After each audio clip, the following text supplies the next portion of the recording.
नमस्ते बच्चों, कैसे हैं आप लोग। बच्चों, आज हम इस वीडियो में आपके लिए लेकर आए हैं कुछ बेहद ही इम्पॉर्टेंट क्वेश्चन अनुपात यानी कि रेशियो से। इन क्वेश्चन में ये खास बात है कि यह बिना किसी फार्मूले के लगेंगे और साथ ही साथ इन क्वेश्चंस में x भी नहीं माना जाएगा। हाँ बच्चों, बिना x माने हुए इन क्वेश्चंस को बहुत ही सरल तरीके से सॉल्व किया जाएगा। लेकिन इससे पहले आपको रेशियो और प्रोपोर्शन यानी अनुपात और समानुपात का कॉन्सेप्ट आना चाहिए।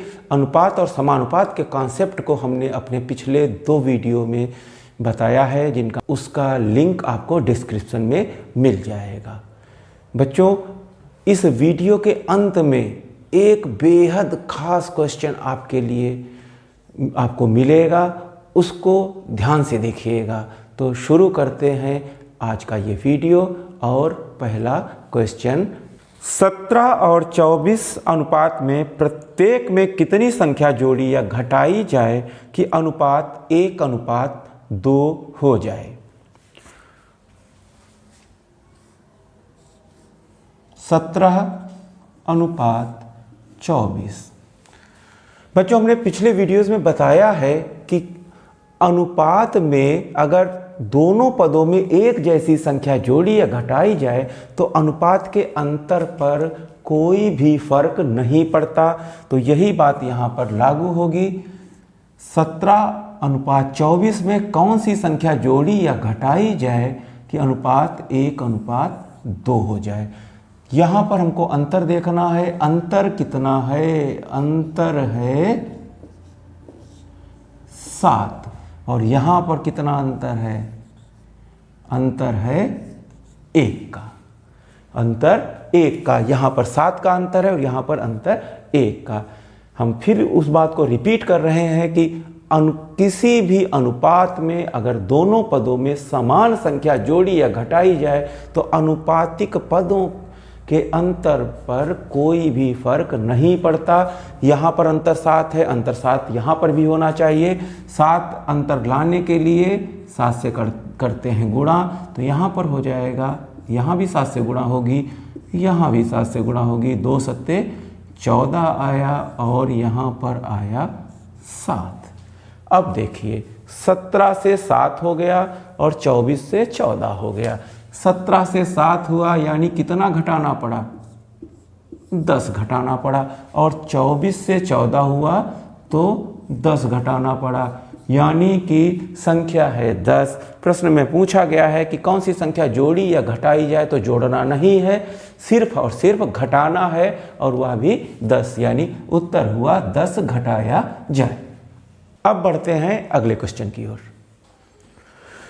अगला क्वेश्चन है, 2 संख्याएं 9:16 के अनुपात में हैं। यदि प्रत्येक संख्या में 15 की वृद्धि कर दी जाए तो अनुपात 2:3 हो जाता है। संख्याएं कौन कौन सी हैं? यानी संख्याएं पूछी गई हैं। 9:16 के अनुपात में है 2 संख्याएं। पहला पद हो गया 9 और दूसरा पद है 16। अब इनमें 15 की वृद्धि होती है तो अनुपात हो जाता है 2:3। बच्चों, हमने पहले भी बताया कि अगर दोनों पदों में एक ही संख्या जोड़ी या घटाई जाए तो उनके अंतर पर कोई भी फर्क नहीं पड़ना चाहिए। यहाँ पर अंतर कितना है?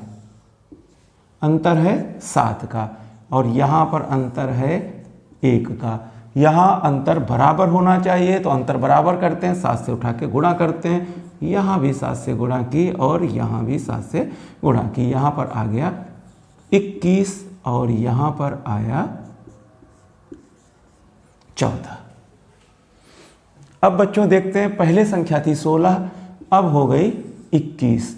कितना बढ़ गई संख्या?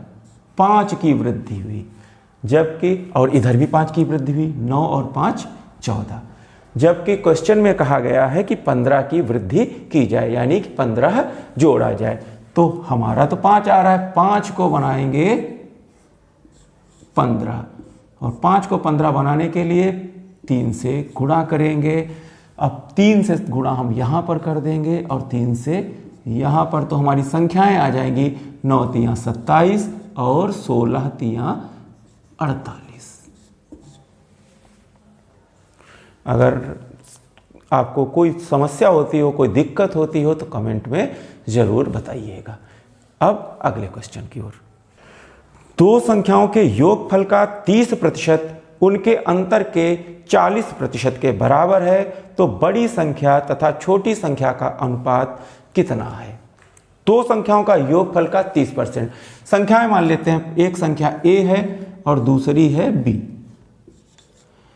इनका योगफल यानी a प्लस b, उसका 30%, a प्लस b का 30% बराबर है उनके अंतर के 40% के। अंतर यानी a माइनस b का 40%। बच्चों आपको ये तो मालूम ही होगा कि का मतलब गुणा ही होता है। यहाँ पर लिखा है a plus B into 30% equal to a minus B into 40%। Percentage 0 0 cancel कर दिया, परसेंटेज कैंसिल कर दिया। लिखा है a plus B into 3 equal to a minus B into 4। a plus B गुणा 3 बराबर a माइनस बी गुणा 4। जल्दी से इनको गुणा करते हैं तो 3a ब्रैकेट खोला, 3a प्लस 3b बराबर 4a माइनस 4b। a को a की तरफ, b को b की तरफ यानी पक्षांतर करते हैं। 3a माइनस 4b बराबर minus 4b minus 3b। Solve करेंगे, आएगा यहाँ पर a लिखना चाहिए था, a लिखा। सॉल्व करेंगे आएगा minus a equal to minus 7b। Minus दोनों तरफ है, कैंसिल हो जाएगा। a upon b equal to 7/1। तो बच्चों a अनुपात b यानी दोनों संख्याओं में अनुपात आ जाएगा 7:1। a अनुपात b हो गया 7:1। नेक्स्ट क्वेश्चन है, 94 को 2 भागों में विभाजित किया गया है। तदनुसार पहले से 5वें भाग और दूसरे के 8वें भाग का अनुपात 3:4 हो गया है, अतः पहला भाग कितना है? 94 को 2 भागों में विभाजित किया गया है, पहले से 5वें भाग और दूसरे के 8वें भाग का अनुपात 3:4 है। पहले भाग को a मान लें अगर हम, तो a का 5वां भाग यानी 1/5 और दूसरा का 8वां यानी b का 1/8।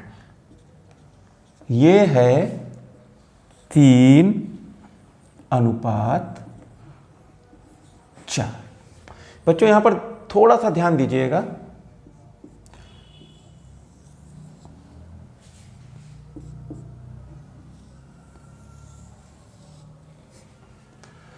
हमारा a अनुपात b आ जाएगा 5×3 और 8×4 32। a अनुपात b आया 15:32। a अनुपात b आया 15:32। 5×3 8×4 32। और इनको अगर हम जोड़ें तो आता है 47। यानी दोनों भागों का जोड़ आ रहा है 47 और क्वेश्चन के मुताबिक होना चाहिए 94। तो कितने से गुणा की जाए कि ये 94 हो जाए? 47 गुणा 2 बराबर 94। तो 2 से यहाँ गुणा कर दीजिए और 2 से यहाँ गुणा कर दीजिए। 15 दूना 30 और 32 दूना 64। तो हमारे दोनों भाग आ गए 30 और 64। क्वेश्चन में पूछा गया है कि पहला भाग कितना है? तो पहला भाग हो गया 30। क्वेश्चन में पूछा गया कि पहला भाग कितना है, तो पहला भाग हो गया 30।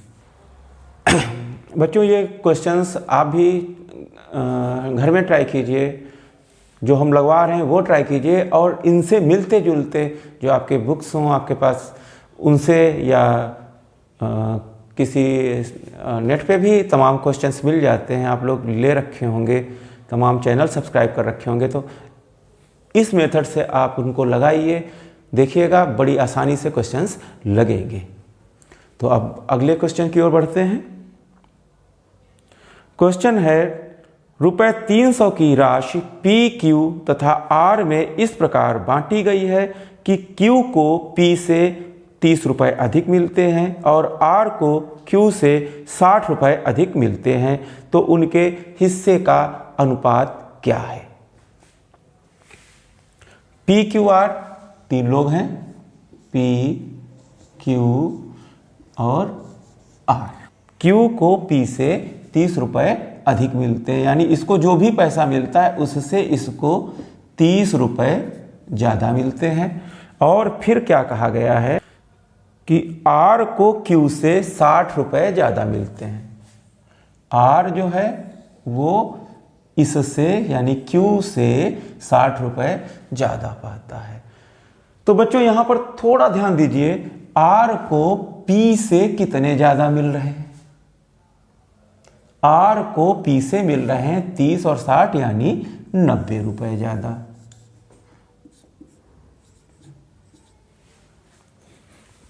क्यू को पी से 30 रुपए ज़्यादा मिल रहे हैं और आर को पी से 90 रुपए ज़्यादा मिल रहे हैं। क्यू को पी से 30 रुपए ज़्यादा, आर को पी से 90 रुपए ज़्यादा। तो अगर हम कुल राशि से 90 और 30 हटा दें तो जो शेष राशि बचेगी वह पी क्यू आर में बराबर बराबर बांटी जा सकती है। तो हमारी कुल राशि कितनी है? कुल राशि है 300।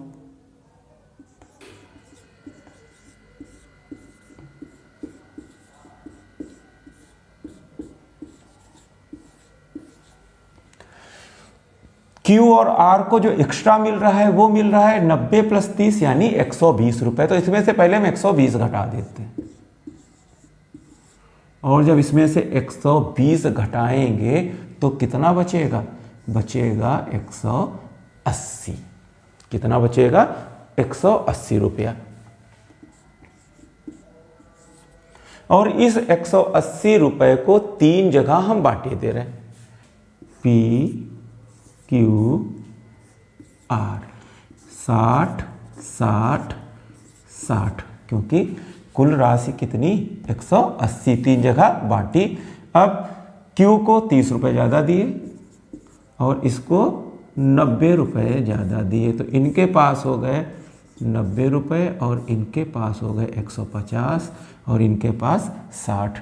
0 0 0 काटा क्योंकि हमको सरल अनुपात बनाना है। 3 दूना 6, 3 तिया 9, 3 पचे 15, तो 2:3:5 ये हो गया आंसर। बढ़ते हैं अगले क्वेश्चन की ओर। अगला क्वेश्चन है, एक व्यक्ति ने अपने पेन अपने 4 मित्रों ए बी सी डी में 1/3:4:1/5:1/6 के अनुपात में बांटे। तदनुसार उस व्यक्ति के पास पेनों की न्यूनतम संख्या कितनी होनी चाहिए। तो बच्चों जो ये अनुपात दिया है, पहले अनुपात हम लिख लेते हैं, फिर बात करते हैं। ए अनुपात बी अनुपात सी अनुपात डी। 1/3:1/4, फिर है 1/5 और 1/6। सबसे पहले तो इसको सरल अनुपात में हमको बदलना होगा, क्योंकि पेन तोड़ के तो मिल नहीं सकते, पेन पूरे पूरे दिए जाएंगे। अब आप सोचिए कि 1 पेन यानी तिहाई पेन तोड़ के दे दिया जाए, 1/4 चौथाई पेन तोड़ के दे दिया जाए, तो ऐसा तो संभव है नहीं। कोई टॉफ़ी या लड्डू तो है नहीं कि तोड़ के दिया जाए या बांटा जाए। तो पेन तोड़ के नहीं बांटे जाएंगे तो सरल अनुपात बनाते हैं। सरल अनुपात बनाने का सबसे बेहतर तरीका क्या है, इनका हमको लेना होगा एलसीएम। 3 4 5, 3 चौके 12, 12 पंचे 60 और 60 6 से भी विभाजित हो जाता है, डिवाइड हो जाता है, तो एलसीएम आएगा 60। एलसीएम हमारा हुआ 60। सभी को 60 से गुणा कर देते हैं, चारों अनुपातों को 60 से गुणा कर देते हैं। देखिए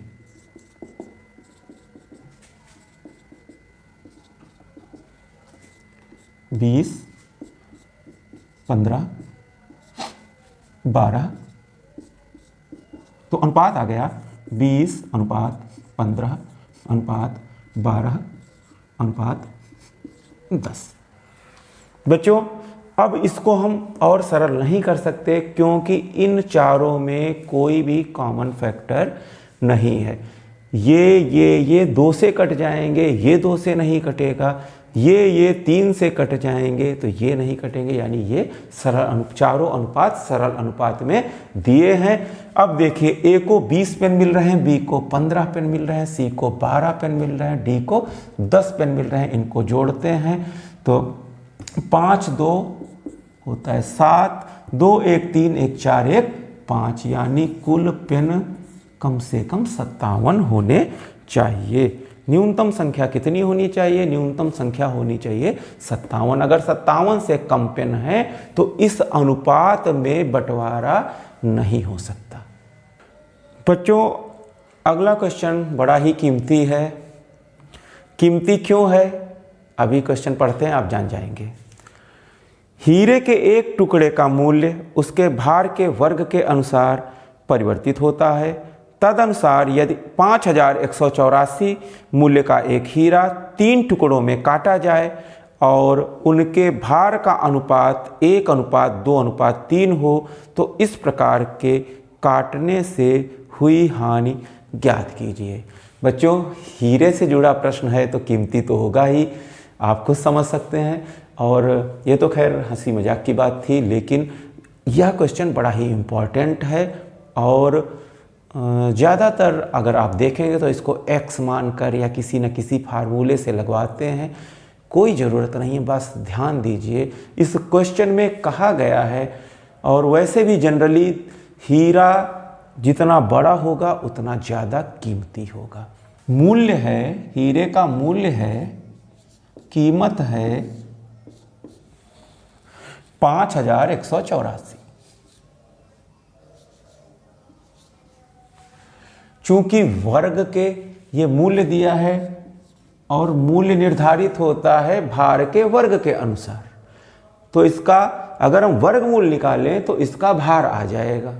तो 5184 का अगर हम वर्गमूल निकालें तो आता है 72, यानी हीरे का वजन है 72। हीरे का वजन कितना है? 72 कैरेट का हीरा है। अब ये तोड़ा गया और तोड़ा भार के अनुसार कैसे गया? 1:2:3। इस अनुपात में हीरे को तोड़ा गया तो 1 2 3 टोटल हो गया 6। अगर 1 कैरेट 2 कैरेट और 3 कैरेट के 3 टुकड़े किए जाएं तो 6 कैरेट आएगा, लेकिन वेट है उसका, भार है 72 कैरेट, तो कितने से गुणा होगी? गुणा होगी 12 से। 12 छंग 72, 6 बरहियम 72, तो 12 से इधर भी गुणा कर दीजिए, यहाँ भी 12 से गुणा कीजिए और यहाँ भी 12 से गुणा कीजिए। 12 एक कम 12, 12 दूना 24, 12 तिया 36। पहला टुकड़ा है 12 कैरेट का, दूसरा टुकड़ा है 24 कैरेट का और तीसरा टुकड़ा है 36 कैरेट का। तो इनके अब मूल्य कितने होंगे? पहले टुकड़े का मूल्य होगा 12 का वर्ग यानी 144 वर्ग किया जाएगा यहाँ पर। 24 दूसरे टुकड़े का वर्ग होगा, दूसरे टुकड़े का मूल्य होगा, चूंकि 24 कैरेट का है तो 24 का वर्ग होगा 576 और 36 का वर्ग 1296। बच्चों ये था हीरे के टुकड़ों का भार और ये है हीरे के टुकड़ों का मूल्य। इनको हम जोड़ते हैं और जोड़ने पर आता है 2016। प्रश्न में कहा गया है कितनी हानि हुई। पहले मूल्य था ₹5184 और अब मूल्य रह गया है तीनों टुकड़ों का 2016। तो हानि कितनी हुई? हानि हुई 5184 माइनस 2016। 14 में से 6 गया 8, यहाँ 7 में से 1 गया 6, 3168 रुपये की हानि हुई। तो बच्चों आज के वीडियो में बस इतने ही क्वेश्चन सॉल्व कराएंगे। अगले वीडियो में फिर हम आपको कई ढेर सारे क्वेश्चंस रेशियो के सॉल्व कराएंगे। और हाँ, अगले वीडियो में हम थैली और सिक्कों वाले क्वेश्चंस को सॉल्व करेंगे और बहुत ही आसान होते हैं बच्चों ये क्वेश्चंस कि किसी थैली में 5 रुपये, 1 रुपये या 2 रुपये के इतने इतने सिक्के हैं, उनका मूल्य ये है। तो ये वाले क्वेश्चंस अगले वीडियो में हम सॉल्व कराएंगे। अगर आपको वीडियो अच्छा लग रहा हो तो लाइक ज़रूर करें, शेयर करें, कमेंट करें, सब्सक्राइब भी करें इस वीडियो को और बेल आइकन जो होता है, बेल आइकन नोटिफिकेशन आपको मिलते रहेंगे। हम जो नए वीडियो या नए शॉर्ट्स पोस्ट करेंगे वो आपको देखने को मिलते रहेंगे। तो इसी के साथ अगले वीडियो में फिर मिलते हैं बच्चों। नमस्ते।